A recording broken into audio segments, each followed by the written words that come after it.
প্রতিদিনের চিন্তা ও প্রার্থনা। 22শে মে, দিনের প্রধান চিন্তা।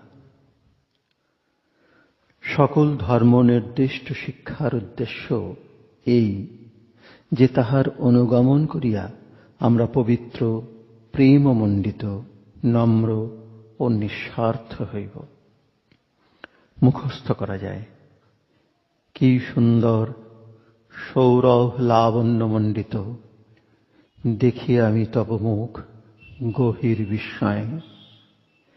দিয়াছ তোমার সকল সম্পদ প্রভু পদতলে, হারাইলে তুমি এবে সৌন্দর্য গৌরব। শুষ্ক মৃত নহ তুমি, লোভিলে নূতন জীবন হয়ে ঊর্ধ্বমুখী।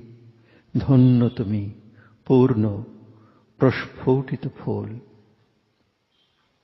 উপদেশ, সকল ধর্মই এক, মূল দেশে তাহারা বিভিন্ন নয়।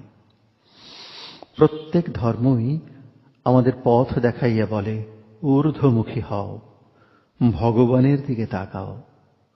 ধর্ম আমাদের বলে, ভয় পাইও না। ধর্মই আমাদের শেখায় প্রসারিত দৃষ্টি কি, নিজেদের ক্ষুদ্রতা ভুলাইয়া দেয়। আমরা যে ভগবানের উত্তরাধিকারী তাহা বুঝাইতে চেষ্টা করে। সকল ধর্মই আমাদের পূর্ণতার পথে অগ্রসর হইতে দেয়। ধর্মের কণ্ঠস্বর যেন বলিতেছে, আর তুমি আমি ও আমাতে মগ্ন হইও না। নিজেকে ভুলিয়া সহজ সরল হও, দীনতার আশ্রয় লও। প্রার্থনা, এই পুণ্য মুহূর্তে যিনি আমার প্রেমময়ী জননী, তাঁহার শ্রীচরণে আমার পূজার অর্ঘ্য এবং যাহা কিছু চিন্তা ভাব সকলই অর্পণ করিতেছি।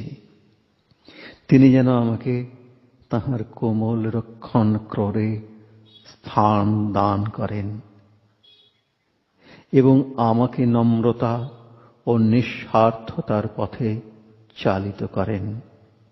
তিনি যেন আমাকে সকল অজ্ঞানতা হইতে রক্ষা করেন।